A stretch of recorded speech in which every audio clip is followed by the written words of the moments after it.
بسم اللہ الرحمن الرحیم۔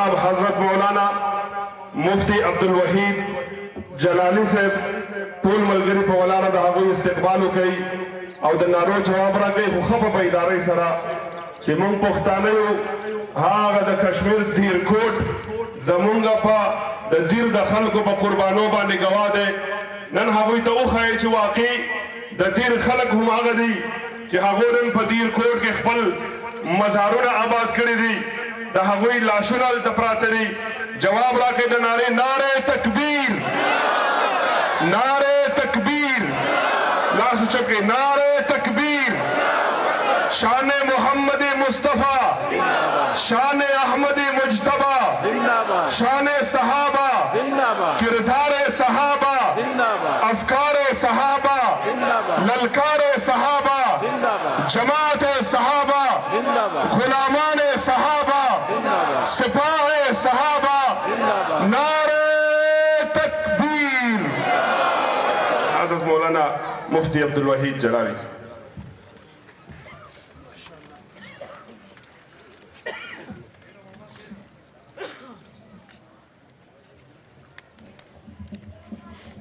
الحمد لله وكفى وسلام على عباده الذين اصطفى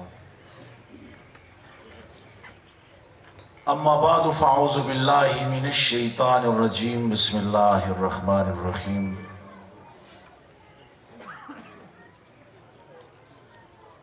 قال الله عز وجل ثاني اثنين إذ هما في الغار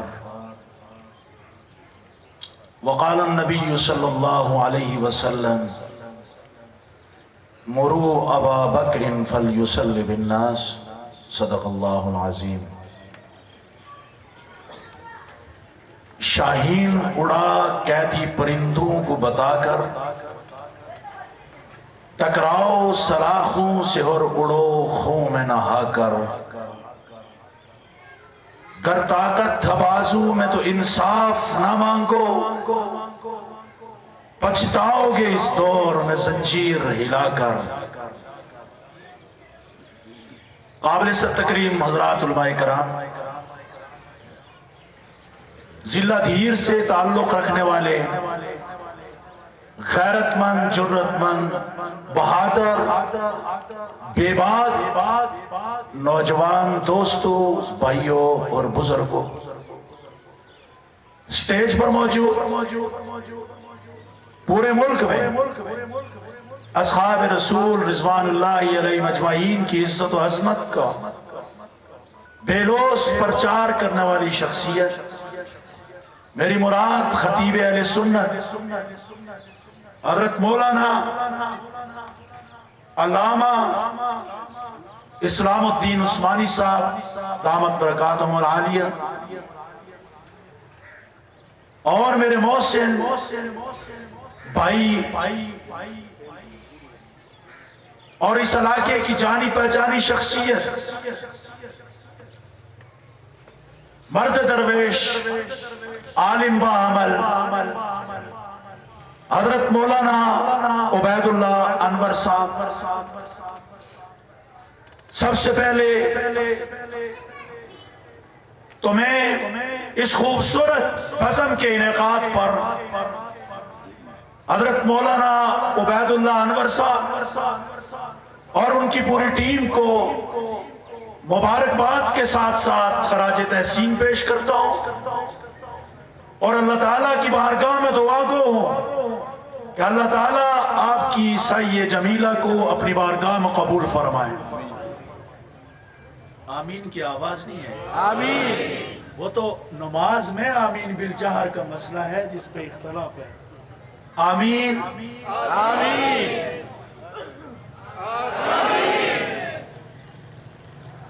ضلع دھیر سے مجھے قلبی محبت ہے، میں اگرچہ آیا پہلی دفعہ ہوں، لیکن سن 1947 کے جہاد میں اس سرزمین سے تعلق رکھنے والے آپ کے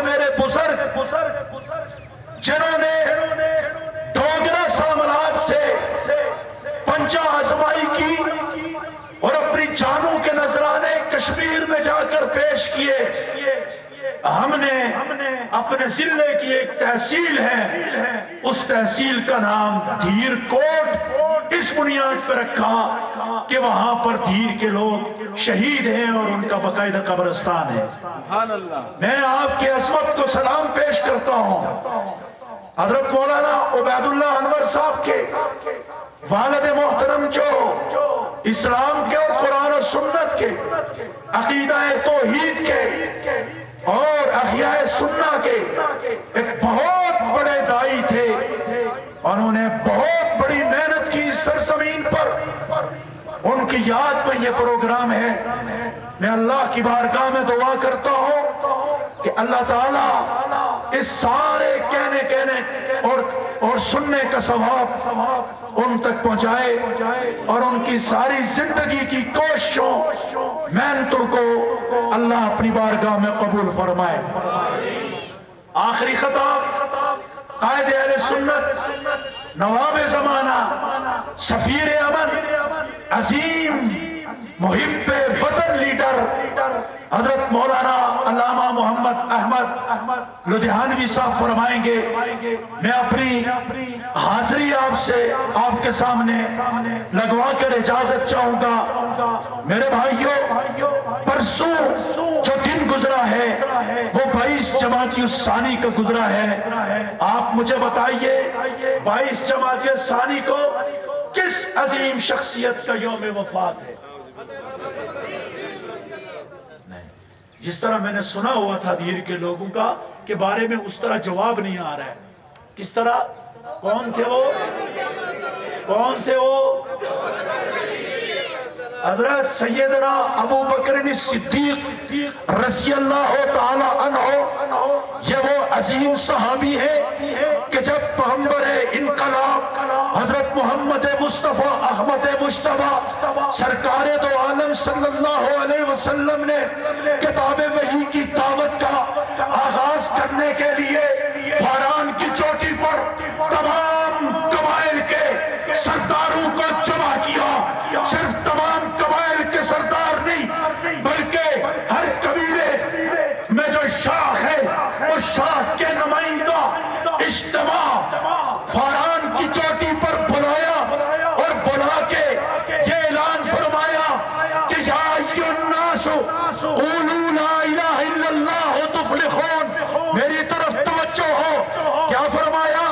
یا ایھا الناس قولوا لا الہ الا اللہ۔ کیا فرمایا؟ کیا فرمایا؟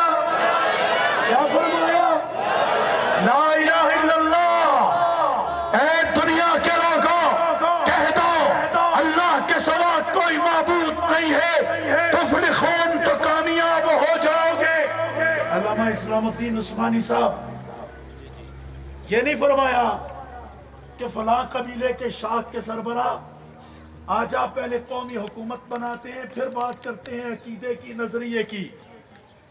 یہ کہا، کیا فرمایا؟ اور اونچی آواز سے کیا فرمایا؟ کیا فرمایا؟ ایک ہاتھ بلند کر کے کہو، کیا فرمایا؟ کیا فرمایا؟ تیرا میرا رشتہ کیا؟ تیرا میرا تعلق کیا؟ تیری میری بنیاد کیا؟ تیرا میرا تیری دعوت کیا؟ تیرا میرا رشتہ کیا؟ سپر پاور ایک خدا۔ جب فرمایا نا تو قوم مخالف ہو گئی۔ کیا کہا کہ ہمارے آبا اجداد کے اپوزٹ ان کے خلاف دین لے کر آیا ہے۔ تو مجھے نظر آتا ہے کہ مکہ کی سرزمین پر جس شخصیت نے آزاد ہونے کی حیثیت سے، مرد ہونے کی حیثیت سے، بالغ ہونے کی حیثیت سے سب سے پہلے امام الانبیاء کے ایجنڈے کو قبول کیا، جس نے سب سے پہلے امام الانبیاء کے نعرے کو قبول کیا، جس نے سب سے پہلے امام الانبیاء کے منشور کو سینے میں بساتے ہوئے آقا کے ہاتھ پر یوں ہاتھ رکھ کر آقا کی دعوت کو قبول کرتے ہوئے اسلام قبول کیا، اس شخصیت کا نام نامی، اس شخصیت کا نام نامی ابو بکر صدیق رضی اللہ تعالی عنہ ہے۔ اور دعوت کو قبول کرنے کے بعد، اسلام کو قبول کرنے کے بعد پھر سفر ہے، حضر ہے، جہاں جہاں حضور گئے مشکل ہے آسانی ہے، وہ حضور صلی اللہ علیہ وسلم کے ساتھ رہے۔ آقا علیہ السلام بدر میں گئے، ابو بکر بدر میں گئے، آقا مکہ میں ہے، ابو بکر ساتھ ہے، آقا مدینہ میں ہے، ابو بکر ساتھ ہے، آقا غار میں ہے، ابو بکر ساتھ ہے، آقا نے ہجرت کی، ابو بکر ساتھ ہے، آقا بدر میں، ابو بکر بدر میں، آقا احد میں، ابو بکر ساتھ احد میں ہے، آقا حنین میں، ابو بکر حنین میں، آقا تبوک میں، ابو بکر تبوک میں، ہاں آقا حج پہ اور ابو بکر حج پہ، آقا بیت اللہ میں، ابو بکر بیت اللہ میں، یہاں تک کہ آقا مزار میں ابو بکر بھی ساتھ۔ تو پھر میں کیوں نہ کہوں کہ مصطفیٰ کا ہم سفر، مصطفیٰ کا ہم سفر، اس عظیم شخصیت کا یوم وفات اور انہی کے نام سے معنون یہ پروگرام ہے۔ میں صرف دو باتیں کر کے آپ سے اجازت چاہوں گا۔ آپ کے اس جگہ پر وَاعْتَصِمُوا بِحَبْلِ اللَّهِ جَمِيعًا وَلَا تَفَرَّقُوا کا نعرہ لگانے والے مجھے ہر گلی کوچے میں نظر آ رہے ہیں، ان کے اشتہارات پیرافلیکس مجھے ہر دیوار پہ نظر آ رہے ہیں۔ میں کہوں گا کہ وَاعْتَصِمُوا بِحَبْلِ اللَّهِ جَمِيعًا وَلَا تَفَرَّقُوا ہر مسلمان کا نعرہ ہونا چاہیے، لیکن امت کی وحدانیت، امت کی وحدت کا معیار اور مرکز ابو بکر صدیق ہے۔ کون ہے؟ کیسے حج فرض ہوا؟ میرے بھائیوں، ہم مسلمان ہوئے کیسے؟ کلمہ پڑھا مسلمان ہو گئے نا۔ اب مسلمان ہونے کے بعد چار چیزیں ہیں۔ دو کا تعلق انفرادی عمل سے ہے، ہاں کوئی روزہ رکھتا ہے یہ اس کا انفرادی عمل ہے، زکوٰۃ دیتا ہے مال نصاب ہوگا وہ زکوٰۃ ادا کرے گا، یہ اس کا انفرادی عمل ہے۔ دو کا تعلق اجتماعیت سے ہے۔ پہلی چیز کہ سیدنا ابو بکر صدیق رضی اللہ تعالی عنہ کو حضور صلی اللہ علیہ وسلم نے اپنی حیات طیبہ میں اس وقت حج کا امیر بنا کر بھیجا کہ جب حج فرض ہوا، اور حج کا امیر بنا کر کس کو بھیجا جا رہا ہے؟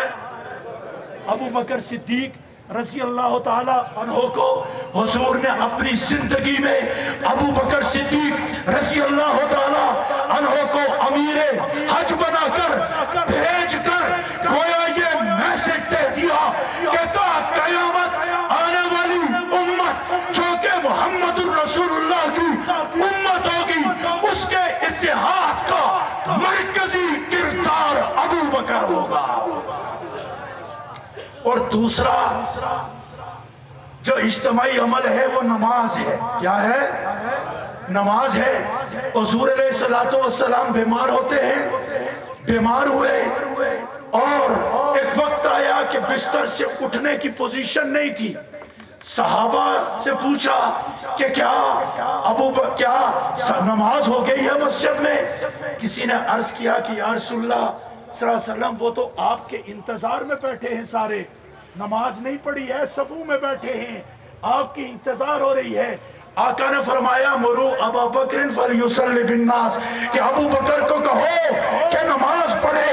ابو داؤد شریف میں ہے کہ کسی نے کہا حضرت عمر رضی اللہ تعالی عنہ امامت کے لیے آگے ان کو بڑھایا گیا، لیکن آپ علیہ السلام نے فرمایا 3 مرتبہ لا لا لا، ہاں نہیں بلکہ یہ کیا ہے، یہ ایک حجت قائم ہوگی۔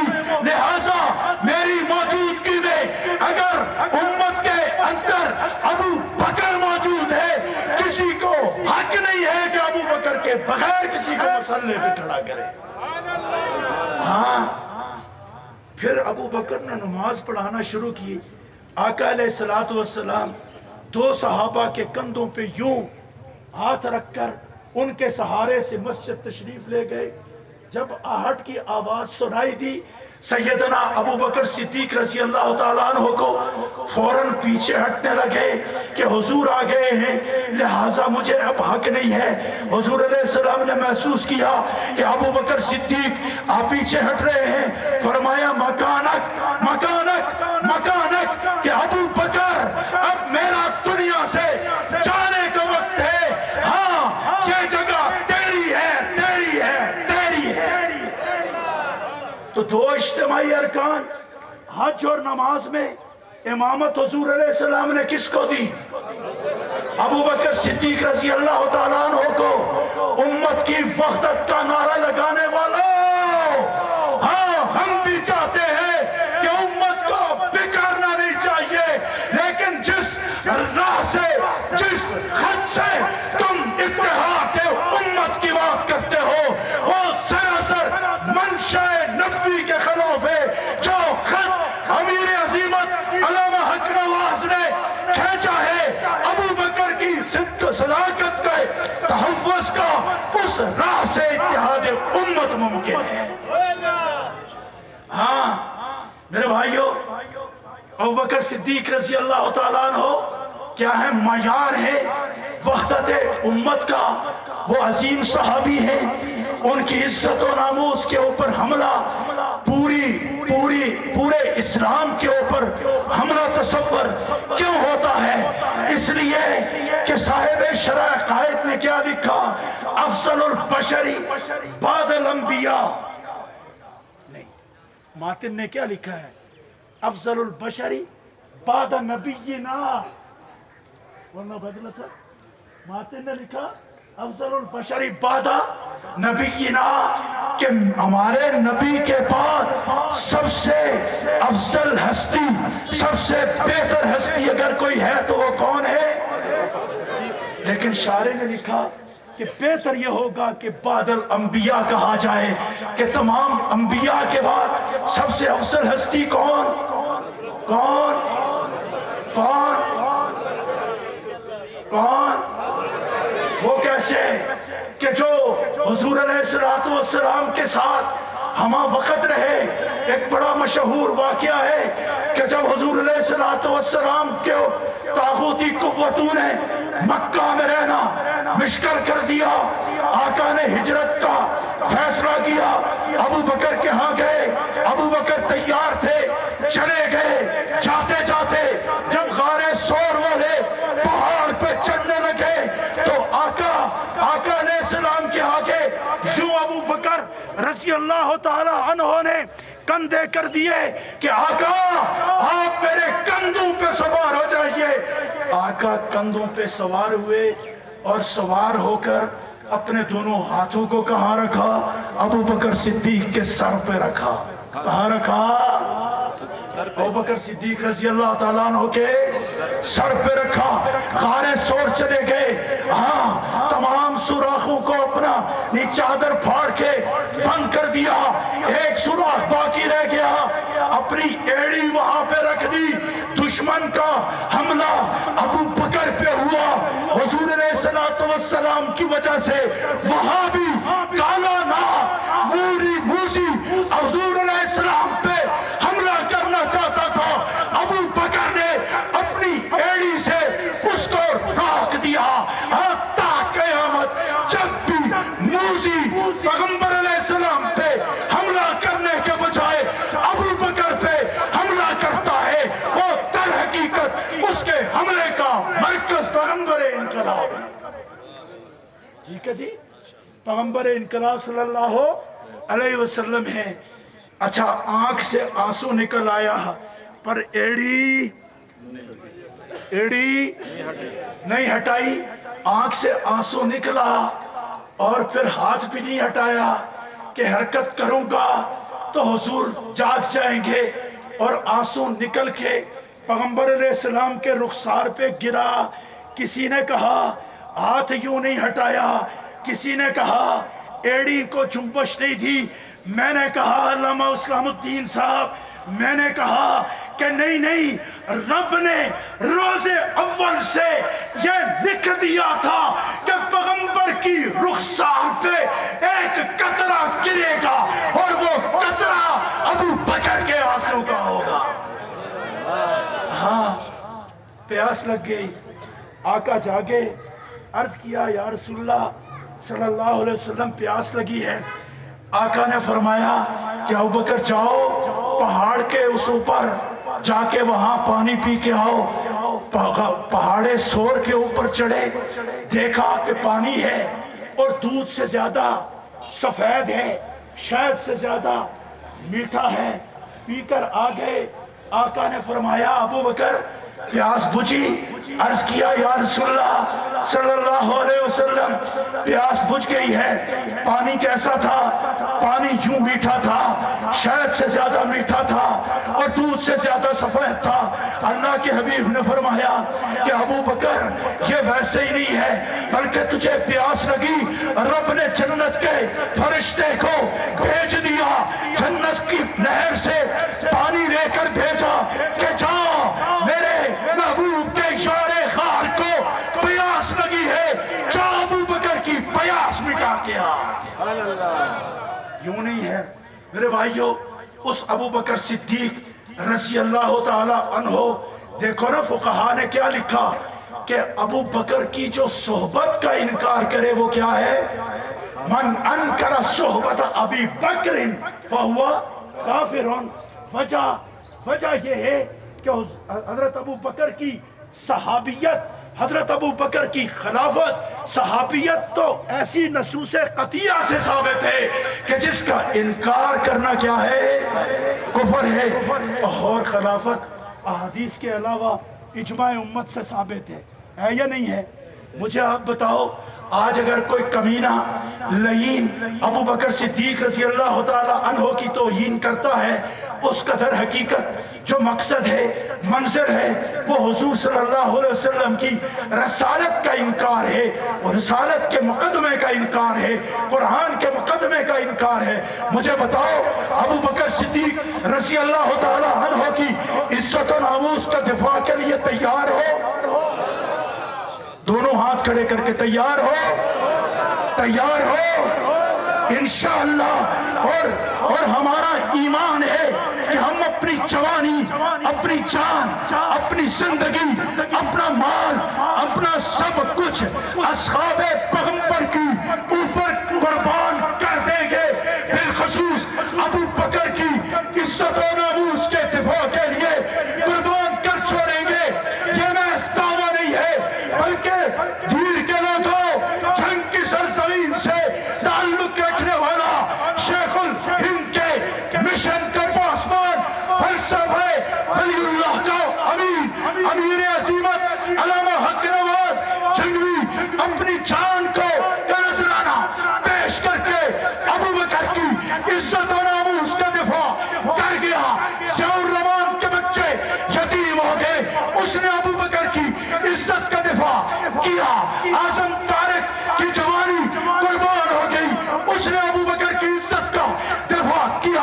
اظہار القاسمی جوانی میں ہی قبر کی پاتال میں اتر گیا، لیکن ابوبکر کی عزت و ناموس کا دفاع کر کے گیا۔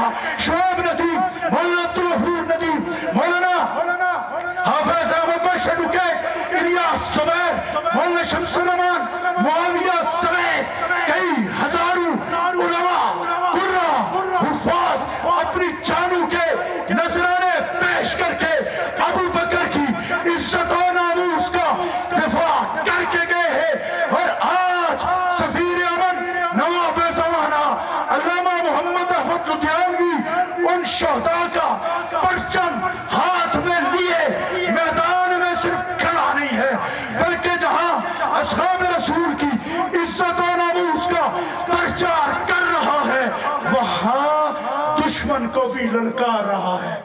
آپ ساتھ دو گے؟ ساتھ دو گے؟ یوں نہیں، کھڑے ہو کے بولو ساتھ دو گے؟ کھڑے ہو کے بولو ساتھ دو گے انشاءاللہ؟ اگر آپ کو بلایا جائے کہ اسلام آباد قومی اسمبلی کا گھراؤ کرنا ہے، آپ ساتھ دو گے؟ آپ کو کہا جائے صوبائی دارالحکومت پشاور میں آپ دھرنا دینا ہے، آپ تیار ہو؟ جزاکم اللہ۔ آخری بات کہوں گا، قومیت سے دور ہوتے ہوئے، عصبیت سے دور ہوتے ہوئے، علاقائیت کا بت توڑتے ہوئے، علاقائیت کا بت توڑ کر آگے بڑھو، انشاءاللہ العزیز منزل مل کر رہے گی۔ ایک آخر میں شعر میں پیش کروں گا آپ کے مزاج کے مطابق کہ شاہین اڑا قیدی پرندوں کو بتا کر، ٹکراؤ سلاخوں سے اور لو خون میں نہا کر طاقت تواضع میں تو انصاف نہ مانگو، پچھتاؤ گے اس دور میں زنجیر ہلا کر۔ وآخر دعوانا